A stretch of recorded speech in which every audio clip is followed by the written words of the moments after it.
그리스도 예수 안에서 사랑하는 새순 가족 여러분, 제가 오래전에 대학 4학년 때쯤 됐을 때 일일까요? 저는 코스모스 졸업이라서 한 학기가 아직 남아 있었는데 제 친구들은 그해 겨울에 졸업을 하게 됐습니다. 친구들의 졸업식 날 제가 SFC 동아리방에, 기독교 동아리방에 이제 앉아 있는데 우리 옆방에 또 다른 기독교 동아리였던 IBF 회장이었던 친구가 문을 열고 들어와서 제 옆에 털썩 주저앉았습니다. 그러고는 푸념을 하기 시작했습니다. 이번에 졸업을 하는데 갈 데가 없다 하는 이야기였습니다. 지금이야 대학 졸업하고 나도 스펙 쌓고 자격증도 갖추면서 취업 준비하는 게 너무 당연한 시대입니다만은 그때는 막 그런 시대가 시작될 무렵이었습니다. IMF가 끝났지만 문과라서 죄송한 시대가 시작되고 있다는 것을 몰랐던 것이죠. 눈은 아직 이만큼 높아가지고 남들 가고 싶어하는 좋은 직장 다 쓰고 그러고 있는데 현실은 달라지고 있었던 것입니다. 부산에서 온 별명이 산적이었던 그 친구는 제게 막 이렇게 토해냈습니다. 대학 시절 내내 나름대로 하나님 나라 운동이라면서 믿음으로 산다면서 살았는데 나는 IBF, 니는 SFC, 그러면은 하나님의 주권이 금방이라도 이 땅에 임할 줄 알았는데 차가운 현실의 문 앞에 서니까 나한테 남은 게 뭔가 이런 생각이 든다. 현실을 모르고 내가 그러고 살았나 이런 생각 든다. 막 그렇게 이야기를 했습니다. 물론 저는 T이기 때문에 그쵸. 그 친구에게 이렇게 말해줬습니다. 똑똑한 친구들은 그거 다 하면서도 취업 준비도 다 했다. 괜히 어설프게 게으름 피워 니나 내나 그러고 살았지 뭐 이렇게 이야기를 했습니다. 아무튼 그 시절에 많이 불렀던 노래가 있습니다. 들국화의 그것만이 내 세상이라는 노래였습니다. 세상을 너무나 모른다고 나보고 그대는 얘기하지. 하지만 후회는 없지. 울고 웃던 모든 꿈 그것만이 내 세상. 하지만 후회는 없지. 갖고 왔던 모든 꿈 그것만이 내 세상. 후회가 없기는요. 후회가 너무 많이 돼가지고 아이고 내가 왜 그러고 살았을까. 내가 처음부터 그 SFC 안 들어간다고 그랬는데 그 곰탱이 선배가 나를 억지로 끌어다 잡아놓고 자기는 교직이수해가지고 선생님 딱 대놓고는 나는 이게 뭐고 괜히 애꿎은 사람을 원망했던 시절도 있었습니다. 그게 저만의 이야기는 아니겠죠. 하나님의 백성으로 이 땅을 살아간다는 것은 언제나 쉽지 않습니다. 현실은 차갑지요. 때로 현실은 너무 거대해 보입니다. 우리 친구들이, 자녀들이 대학에 입학 시험을 앞둘 때, 취직을 앞둘 때, 또 결혼을 앞둘 때, 그때마다 우리는 현실의 장벽 앞에 부딪히는 것이죠. 하늘 높이 솟은 빌딩 숲에 설 때면, 거기에 마음을 빼앗기면, 이 거대한 세상에서 내가 무엇할 수 있을까? 자신이 초라해지기도 하고요. 이 현실 앞에서 우리가 가진 신앙이라는 게 얼마나 작은 것일까? 그런 생각도 들기도 합니다. 그러다 보면 어떻게 됩니까? 눈에 보이지 않는 하나님의 나라가 정말로 보이지 않게 되는 것입니다. 눈에 보이는 이게 현실의 전부라고 생각하게 되는 것이죠. 사람들이 흔히 하듯이 그렇게 되면 신앙을 내 삶의 종교라는 영역 속으로 가장자리로 밀어놓고 그저 나는 내 삶은 내 삶대로 살게 되는 것입니다. 오늘 우리가 읽은 말씀의 배경도 어쩌면 그런 것일지 모르겠다 하는 생각하게 됩니다. 예수님 시절이나 지금 시절이나 세상은 거대하고 우리가 믿는 신앙마저도 작게만 보이는 것입니다. 언뜻 보기에 우리가 읽은 세 가지 이야기는 서로의 별개의 이야기처럼 보입니다. 가이사에게 세금을 바치는 것, 부활 논쟁, 가장 큰 계명. 하지만 이 이야기들은 가만히 그 안을 들여다보면 서로 긴밀하게 연결되어 있는 것처럼 보입니다. 오늘 첫 번째로 등장하는 사람들은 바리새인과 헤롯 당원들입니다.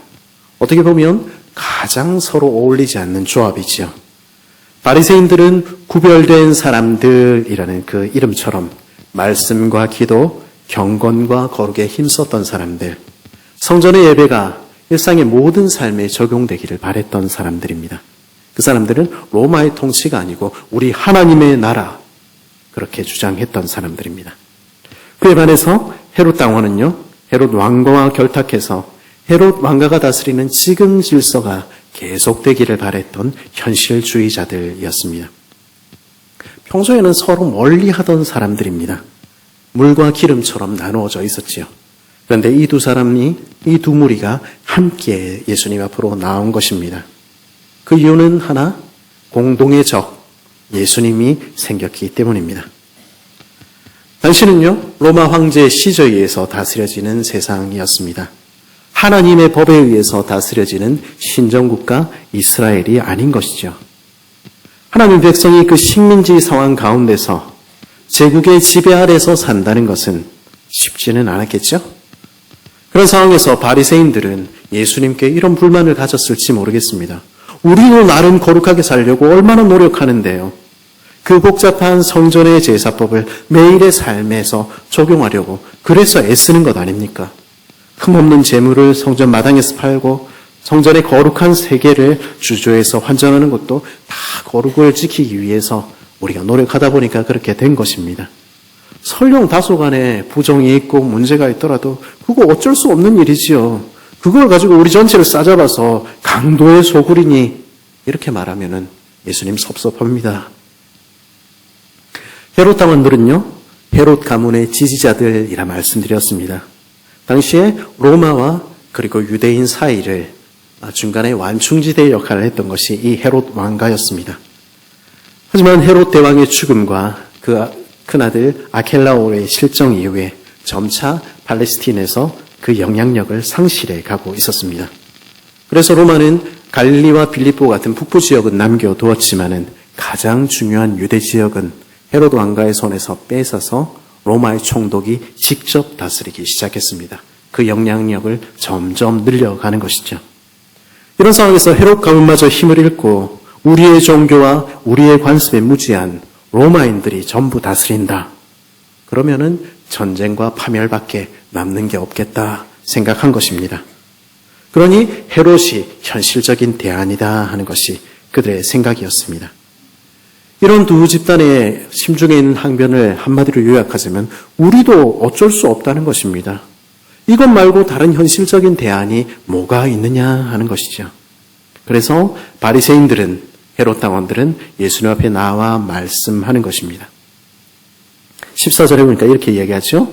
와서 이르되 선생님이여 우리가 아노니 당신은 참되시고 아무도 거리끼는 일이 없으시니 이는 사람을 외모로 보지 않고 오직 진리로서 하나님의 도를 가르치심이니이다. 점잖게 얘기하는 것 같죠. 하지만 얘기는 그런 것입니다. 당신은 진리만 말하겠죠. 거짓말하면 안 됩니다. 밑밥 깔아놓고 묻는 것입니다. 가이사에게 세금을 바치는 것이 옳습니까? 옳지 않습니까? 그렇게 하나님만 섬기자 이야기하는데 하나님만 왕으로 섬기는 삶 살자고 말하는데 그거 현실성 있는 이야기입니까? 그러면 이 땅을 지배하고 있는 가이사는 부정하자는 이야기입니까? 세금 내지 말자고요? 세금을 바치지 말자 이야기하면 로마의 반역자가 되고 세금을 바치자 하면 민중의 적이 되는 것입니다. 예수님께 대답을 재촉하지요. 우리가 바치리이까 말리이까? 대답해 보라는 것입니다. 우리라면 어떻게 대답할 수 있을까요? 우리는 이 질문 앞에서 곧바로 대답으로 달려가곤 합니다. 가이사의 것은 가이사에게, 하나님의 것은 하나님에게. 그리고 그 대답에서 우리의 시선이 머무는 곳은 가이사의 것은 가이사에게라는 대목입니다. 그러고는 정교 분리를 이야기하기도 하고 예수님의 대답이 함정을 교묘히 피해간 대답이었다 생각하기도 합니다. 그러나 그런 것이었을까요? 그렇지가 않습니다. 예수님께서는요, 처음부터 끝까지 이 세상의 권세는 하나님께 속해 있다는 것을 확신하고 계셨습니다. 가이사의 권세가 아무리 대단하다 한들 그것은 하나님께서 그들에게 잠시 맡겨두신 것이라 불과하다 하는 것이 로마서 13장이 우리에게 가르쳐주는 것 아닙니까? 그 권세를 맡은 자들이 주인의 뜻에 따라서 그 권세를 정당하게 행사할 때 우리는 하나님께 복종하기 위하여 거기에 순복하는 것입니다. 그것이 가이사의 것을 가이사에게 바친다 하는 말의 참 뜻이겠지요. 그런데 거기에 달려가기 전에 우리가 먼저 그 과정에 그 사이에 있는 것들을 주목해 보아야만 합니다. 그것은 외식이라는 단어입니다. 예수께서 그 외식함을 아시고 외식이라는 말은요, 연극이라는 말입니다. 겉하고 속하고 다르다 하는 이야기지요. 우리도 하나님을 왕으로 섬기는 사람들이라고, 그래도 잘 믿자고 하는 것 아니냐고 그렇게 말하는 그들의 속에 들어있는 것이 무엇인지 예수님은 아셨다는 것입니다. 예수님께서는 그래서 그들에게 말씀하셨습니다. 데나리온 하나를 가져다가 내게 보이라. 말씀이 끝나기가 무섭게 그것을 가져왔습니다. 왜냐하면 당장 그들의 주머니에 들어있던 것은 그 데나리온이었기 때문입니다. 예수님 물으셨습니다. 이 형상과 이 글이 누구의 것이냐? 그들은 대답했지요. 가이사의 것이니이다. 예, 화면 한번 띄워주시면 이게 데나리온인데요. 은화입니다. 겉으로는 그렇게 경건한 신앙인의 모습을 한 그들의 주머니에 가득 들어있던 것은 이 데나리온이었습니다. 여기에는 황제의 흉상, 황제의 얼굴이 새겨져 있었고요. 그리고 그 주변을 따라서 새겨진 글씨는 가이사 아구스도, 가장 높은 제사장, 하나님의 아들이라는 글씨였습니다. 그것이 데나리온이었지요. 예수님께서는 그들에게 지금 세금을 내느냐 마느냐 이런 이야기하고 계신 것이 아니었습니다. 대신에 네 마음 가득 들어있는 것은, 내 삶의 가장 중요한 것은 무엇이냐 물은 것입니다. 하나님을 이야기하면서도 내 주머니에 가득 들어있는 것은, 내가 가장 중요하게 생각하는 것은, 내 마음 가득 들어있는 것은 무엇이니 물으시는 것입니다. 이에 예수께서 이르시되 가이사의 것은 가이사에게, 하나님의 것은 하나님께 바치라 하시니, 예수님은 우리가 이 악한 세상 속을 살아가고 있다는 것을 모르지 않으셨습니다. 그 세상 정권에 순독해야 하는 것 부정하신 적도 없습니다. 가이사의 것은 가이사에게. 그러나 예수님의 말씀은 거기서 멈추지 않으셨습니다. 하나님의 것은 하나님께 바치고 있는가 물으시는 것입니다. 너는 하나님께 마땅히 바쳐야 할 것들을 바치고 있는가? 그 이야기가 예수님 하고 싶었던 이야기인 것이죠. 예수님은 그날 바리새인들과 헤롯 당원들에게 물으신 것입니다. 그리고 오늘 우리에게도 동일하게 물으십니다. 너는 하나님께 마땅히 드려야 할 것, 하나님께 바쳐야 할 내 마음을 하나님께 드리고 있니? 너는 하나님을 사랑하고 있니? 너는 그 가장 큰 계명을 지키고 있니? 우리의 주머니에, 우리의 머리에 가득 든 것은 무엇입니까? 우리의 마음이 있는 곳은 무엇입니까?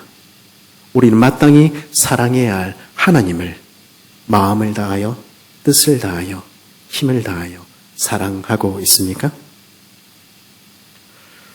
오늘 말씀에서 두 번째로 예수님 앞에 나온 사람들은 사두개인들이었습니다. 이 사두개인들은 성전의 대제사장 그룹이라고 말씀을 드렸었지요. 학자들은 이 그룹이 4개에서 8개의 가문으로 이루어진 집단이었으며, 이번에는 대제사장은 니네 집안에서, 이번에 성전 곳간지기는 니네 집안에서 서로 밀어주고 끌어주며 그렇게 인적 네트워크를 활용하던 사람들이었다 말합니다.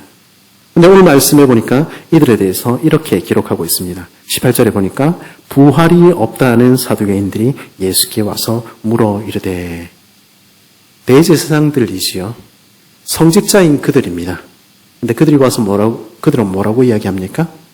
그들은 세상의 부와 권력에 취해서 부활을 믿지 않았다 이야기하는 것입니다. 이 사람들은 눈에 보이는 이게 전부였다 이야기하는 것입니다. 오늘날 우리는 이들과 비슷한 목소리를 듣게 됩니다. 우리가 남들 앞에 대놓고 이야기할 수는 없지만 교회라는 게 사실 목사들 밥벌이 하는 데 아니냐. 엄숙한 목소리로 그럴듯한 제도와 형식으로 경건한 분위기 갖추고 사람들 듣기 좋아하는 이야기에 마음 위안 주면 되지. 천국이니 하나님 나라니 넌 그거 진짜로 믿냐? 너는 부활을 진짜로 믿냐? 묻는 것입니다. 너는 진짜로 하나님이 살아계시고 그분이 오늘도 내 삶을 다스리신다는 이야기를 믿냐? 너는 성경이 진짜라고 믿냐? 많은 사람들 그렇게 묻고 있는 것입니다. 성경은 다 후대에 편집된 거, 사람들이 짧게 한 이야기 아니냐? 그걸 계시된 하나님의 말씀이라고. 그런 무식한 이야기는 이제 그만 좀 하자. 진짜로 하나님이 천지를 창조하셨다고 믿고, 진짜로 홍해가 갈라졌다고 믿고, 진짜로 그분이 오늘도 내 삶에서 역사하신다고 믿냐? 기도해볼게. 그런 얘기는 들으면 나오면 좋고 안 나오면 좋고 이런 거지. 진짜로 기도로 사람이 바뀐다고 너는 믿냐? 넌 진짜로 부활을 믿냐? 그 당시 사두개인들은 그렇게 물었고요. 오늘도 많은 사람들은 그렇게 묻는 것입니다. 부활을 믿지 않으면, 하나님의 살아계심을 믿지 않으면 어떻게 됩니까? 타락하게 되는 것입니다. 그리고는 주님 앞에 나와 이런 질문들이나 하게 되는 것이죠. 형이 죽으면 동생이 그 부인을 아내로 맞이하도록 모세가 얘기했는데 7 형제가 그 부인과 결혼했으면 부활 때는 누구 부인 됩니까? 성직자라는 사람들 입에서 이런 질문이 나오는 것입니다. 신앙이 눈꽃만큼도 없을 뿐 아니라 그 마음에 이웃에 대한 사랑이라고는 털끝만큼도 찾아볼 수 없는 것이죠.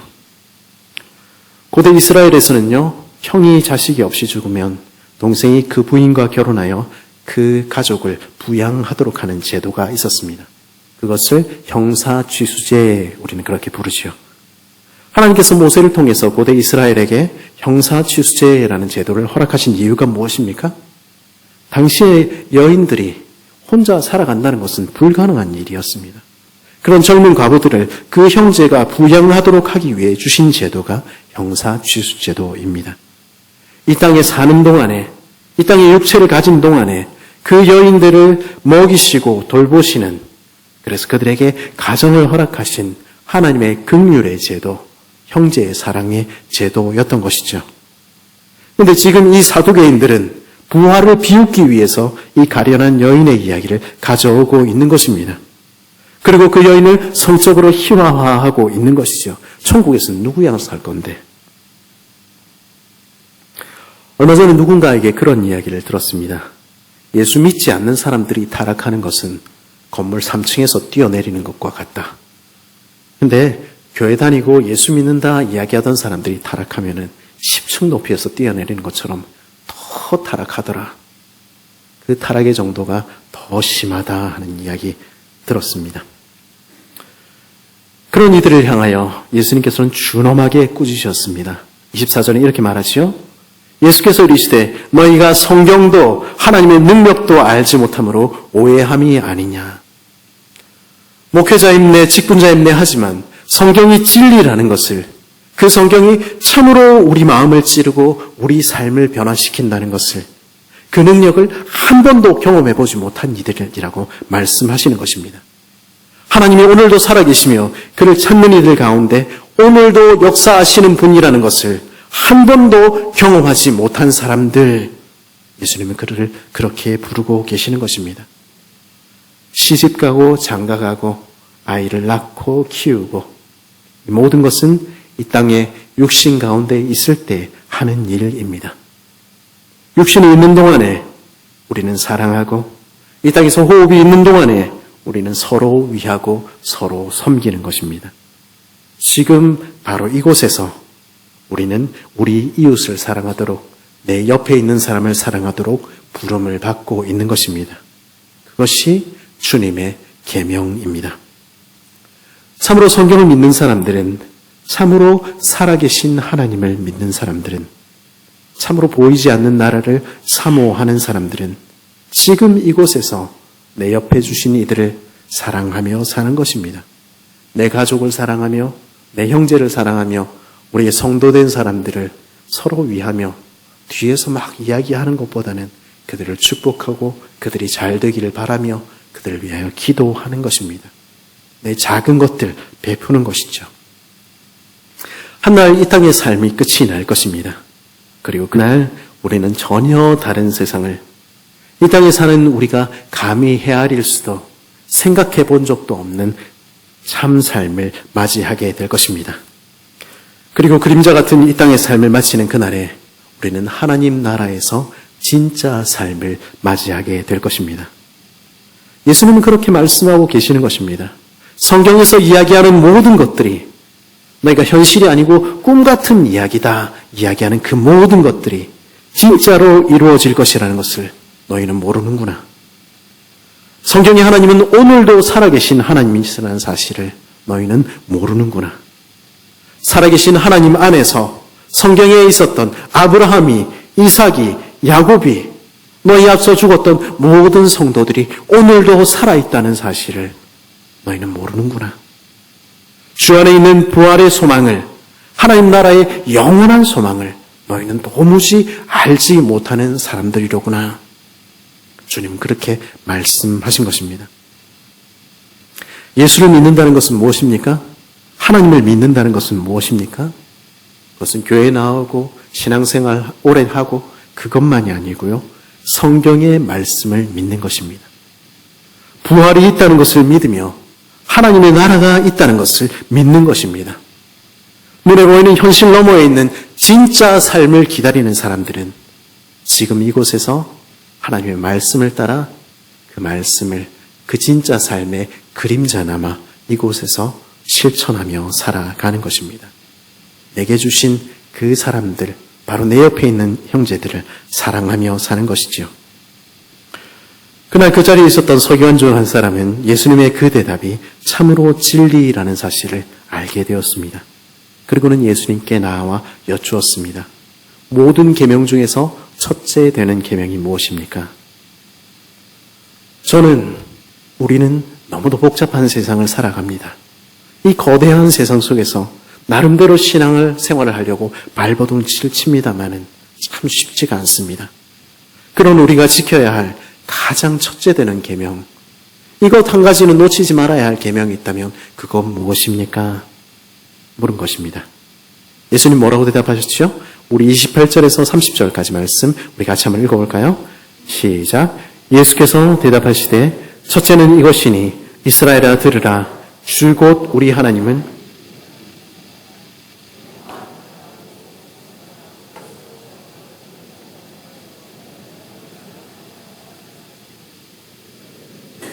내 이웃을 내 자신과 같이 사랑하라 하신 것이라. 이보다 더 큰 계명이 없느니라. 그래도 우리가 이 땅에서 하나님 나라 백성답게 살려고 노력하지 않았느냐? 다른 대안이 있느냐? 이게 신앙생활이고 이게 교회 생활이지. 그러면 가이사에게 생을 바치란 말이냐? 안 바치란 말이냐? 변명하고 있는 바리새인과 헤롯과 당원 같은 이들을 향해서 예수님은 물으시는 것입니다. 내 주머니 속 내 마음 가장 깊은 곳에 너는 하나님을 사랑하고 있니? 하나님께 마땅히 바쳐야 할 그 사랑을 드리고 있니?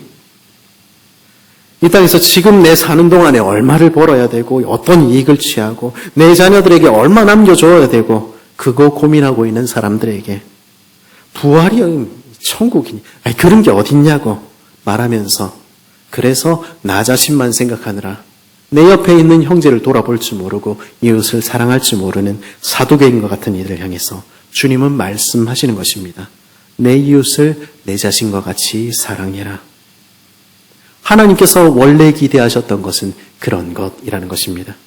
그것이 하나님의 나라라는 것입니다. 어린아이처럼 하나님의 말씀을 믿으며 하나님을 믿으며 그렇게 한번 살아보라 말씀하시는 것입니다. 그 서기관은 대답했습니다. 선생님이여 옳소이다. 우리식으로 얘기하자면 아멘 이렇게 대답한 것이겠지요. 아멘.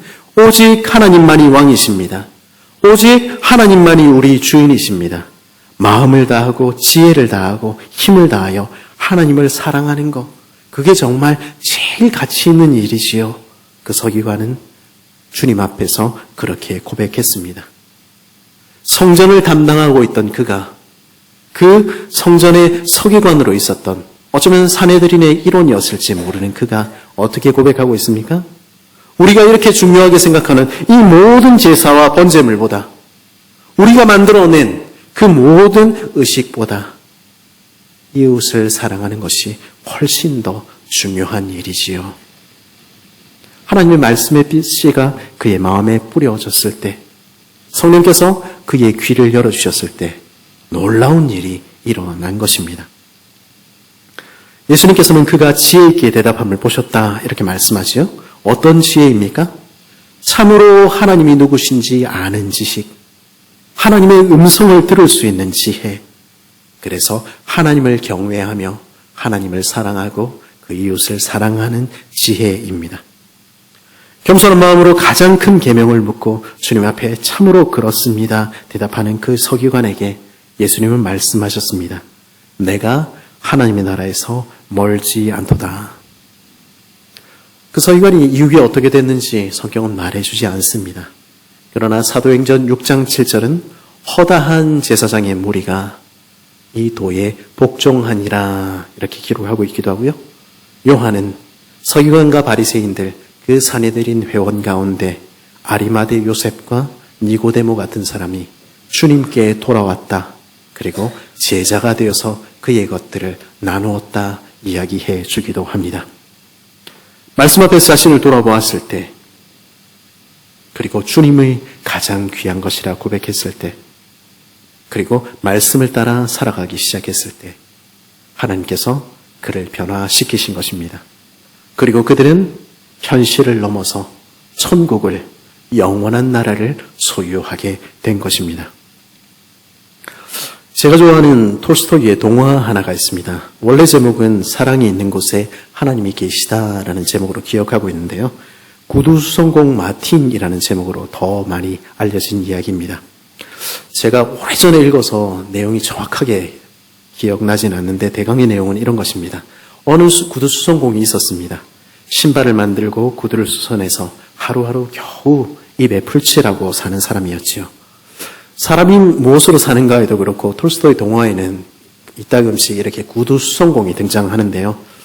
아마 그것은 손으로 발로 그렇게 힘겹게 살지만 그러나 사는 게 쉽지 않았던 그 당시 사람들의 대표로 아마 보이기 때문이 아니었을까 싶습니다. 그 현실 앞에서 그 사회 앞에서 그들은 작고 초라하기 짝이 없는 사람이었지요. 그런데 이 사람 아내와 그 두 아들이 먼저 세상을 떠났고요. 마지막 남은 아들 하나 바라보고 살았는데 그 아들마저 죽게 됩니다. 이제 마지막으로 남은 위로는 천국 가면 보게 되겠지. 그 천국의 소망이었고요. 성경을 읽는 것이었습니다. 허리를 구부리고 하루 종일 구두를 기우고 그렇게 살다가 허리를 잠시 펼 시간이 나면 성경을 펴서 말씀을 더듬더듬 한자 한자 읽어가곤 했습니다. 그리고 그 말씀의 한 절이라도 깨닫게 되면 기쁨이 그 마음에 넘쳤지요. 하루는 이 구두수성공이 누가의 복음에 나오는 향유 부은 여인의 이야기를 읽게 되었습니다. 그러고는 생각해 봤습니다. 예수님이 날 찾아오신다면 나는 어떻게 대접해야 될까? 그런데 그날 밤에 예수님이 꿈에 나타나셨습니다. 내일 내가 널 찾아갈게. 이 사람이 얼마나 기뻤는지 다음날 아침부터 좁은 공방을 청소하고 정리했습니다. 식탁에 차도 마련해놓고 마른 비스켓, 딱딱한 비스켓이 남아 그것도 준비해놨습니다. 그리고 예수님 언제 오시나 싶어가지고 창문을 내다 보았지요. 그 추운 겨울날 단순한 마음으로 예수님께서 오신다고 했으니까 오시겠지 그렇게 생각한 것입니다. 구두를 수선하면서 노래를 부르며 창밖을 쳐다봤습니다. 창밖을 쳐다보고 있는데 예수님은 보이지 않고 다른 풍경들이 그 눈에 들어오기 시작했습니다. 날은 추운데 나이 든 꼬부랑 할머니 한 분이 서 계신 것 보게 됐습니다. 안타까운 마음에 문을 열고 그분을 모셔다가 차를 따라드리고 그리고 대접했습니다. 할머니가 몸을 녹이고 돌아간 다음에 시간이 얼마 지났는데 늦은막한 오후가 되었는데 이번에는 아기를 포대기에 업은 얇은 옷을 입은 젊은 여자 하나가 서 있는 것을 보았습니다. 들어오라고 추운 날 이날 이 옷을 입고 뭐하냐고 아기를 데리고 왜 나왔냐고 사연을 들어보니까 자기 남편도 죽고 자기도 살 수가 없어서 이 이야기를 맡기러 간다는 이야기였습니다. 그 이야기를 듣고 눈물이 나서 이 사람 그거 없는 지갑을 털어서 그 사람 손에 쥐어주고 그 여인 손에 쥐어주고 그래도 힘내서 살라고 그리고 돌려보냈습니다. 이제 문을 닫으려고 하는 시간이 되었는데 밖에 보니까 춥고 허기진 남루한 옷을 입은 아이들이 보였습니다.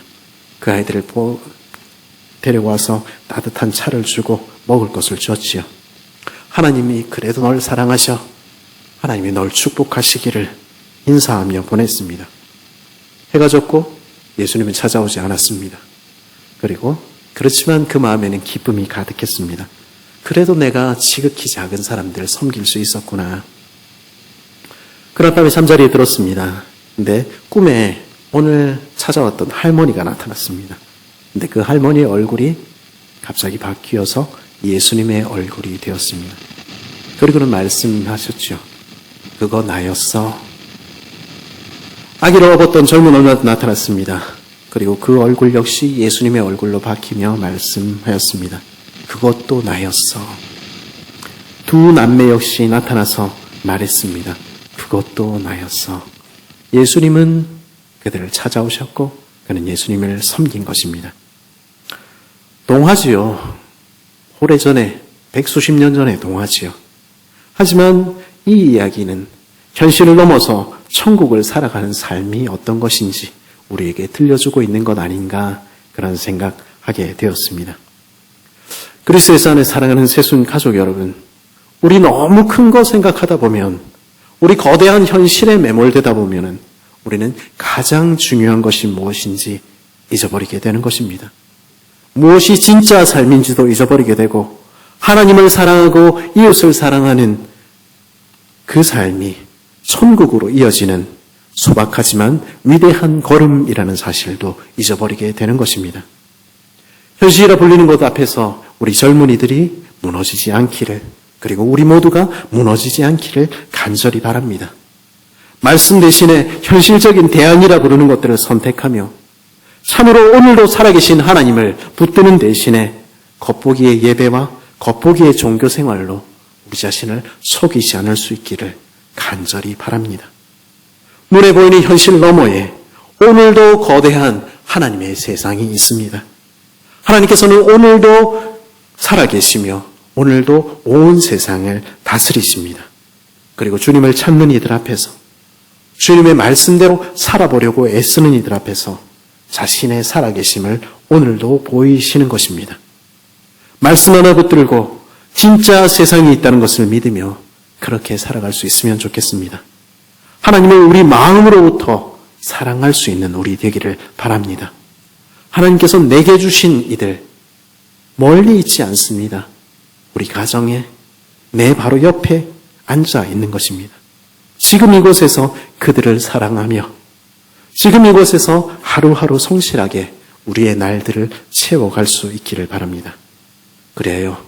주님을 섬기며 주님께서 그 사랑하는 자들에게 주시는 그 나라를 영원한 유업으로 얻게 되는 복된 저와 여러분 되기를 진심으로 간절히 바랍니다.